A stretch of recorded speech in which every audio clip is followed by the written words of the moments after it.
South Africa is one of the latest countries President Donald Trump has targeted since taking office. Last week, the White House issued an executive order completely cutting off financial assistance to the country. And now turning our attention, it looks like President Donald Trump's administration is leaving no stone unturned to show their distrust and discrimination against Africans. In a bold and controversial move, the Trump administration has proposed travel restrictions targeting 43 countries with a heavy focus on Africa. And that's big trouble for them. Well, we'll see what happens, but the South African situation is very, very dangerous and very bad for a lot of people. There's tremendously bad things going on, including the confiscation of property. And worse, much worse than that. You know what I'm talking about. President Trump has cut off aid to South Africa, sharing this message on social media, saying, quote, South Africa is confiscating land and treating certain classes of people very badly. This decision has sparked outrage, anxiety, and fear across the continent. With 22 African nations facing full visa suspensions and many more experiencing partial restrictions, the impact is massive. Businesses risk collapse, students could lose their futures, and families may be torn apart. But what if this challenge is actually a hidden opportunity?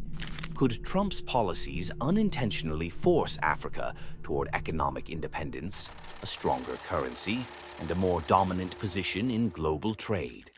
Welcome to WinAfrica, where we bring you insightful stories about Africa's growth, challenges, and triumphs.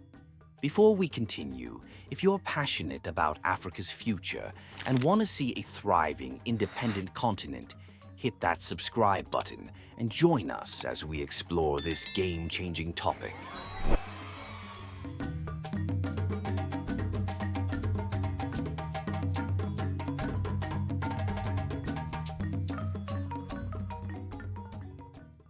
Africans are among the most hardworking and entrepreneurial people in the world.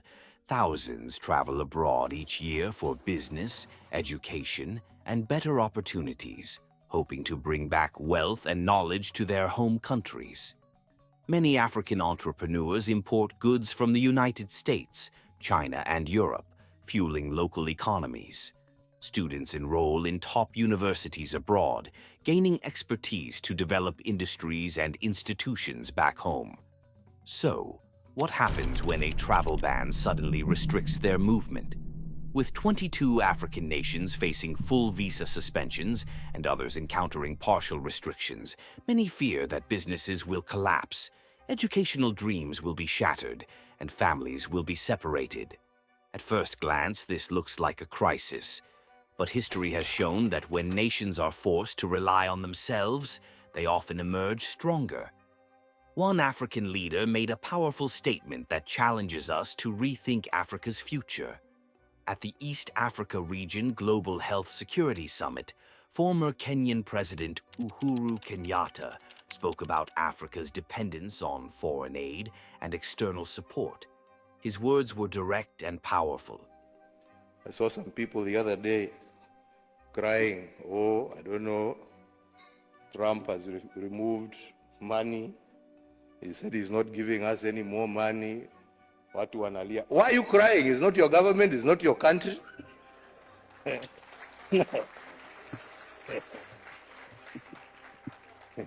He has no reason to give you anything. I mean, you don't pay taxes in America. He is appealing to his people. Shauri yenu bwana. This is a wake-up call for you to say, okay, what are we going to do to help ourselves?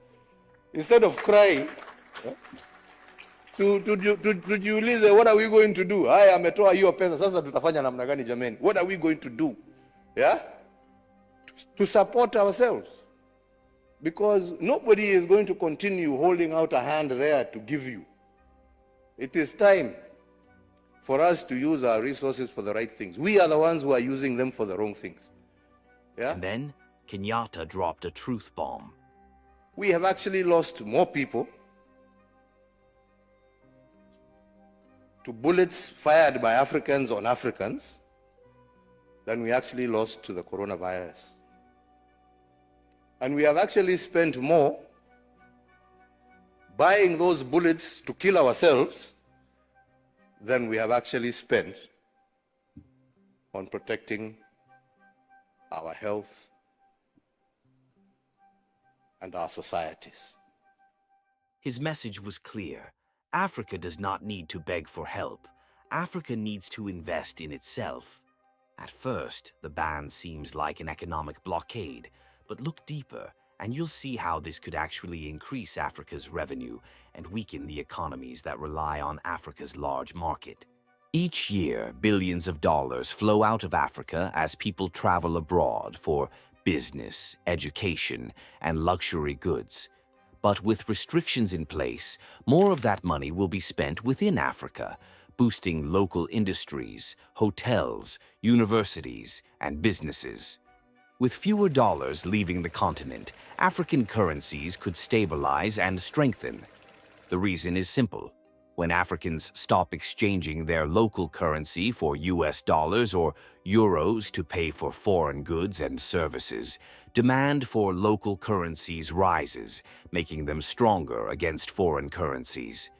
African consumers represent one of the fastest-growing markets in the world.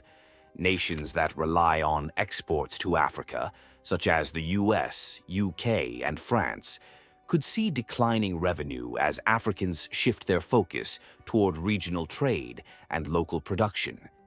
Imagine what happens when millions of Africans stop buying Western-made cars, clothes, and electronics, and instead invest in homegrown brands. This situation presents a golden opportunity for African nations to reshape their economic future. Here's how. Instead of relying on Western economies, African countries must increase trade among themselves. The African Continental Free Trade Area, AfCFTA, which is already in place, could be the key to building a self-sustaining economy. Africa imports billions of dollars worth of goods every year, but what if more of those products were made at home? Instead of relying on foreign nations for food, clothing, and technology, African countries can invest in agriculture, manufacturing, and industrialization. This would create jobs, reduce import dependency, and stabilize the economy. A great example of this is Africa's success in refining its own oil.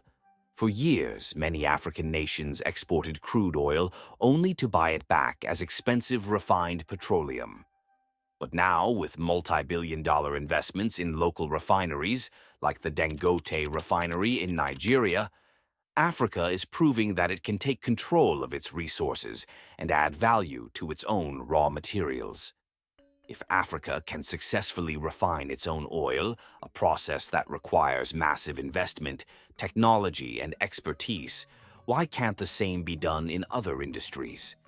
From automobile manufacturing to electronics, textiles to pharmaceuticals, Africa has the potential to create, innovate, and become self-reliant in ways that once seemed impossible.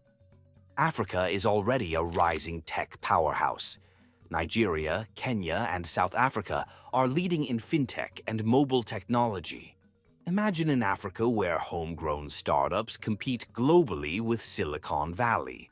Instead of relying on foreign tech companies, Africa can invest in its own technological ecosystem, creating solutions tailored to African needs.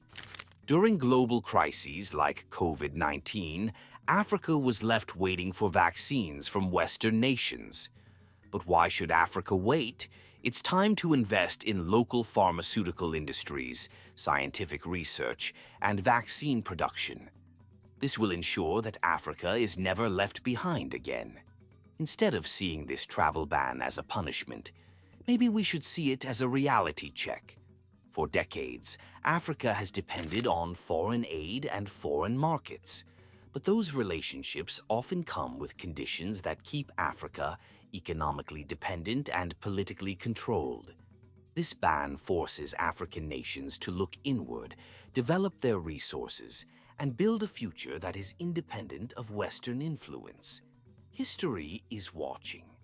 Will Africa rise to the challenge, or will it allow itself to be held back by external forces?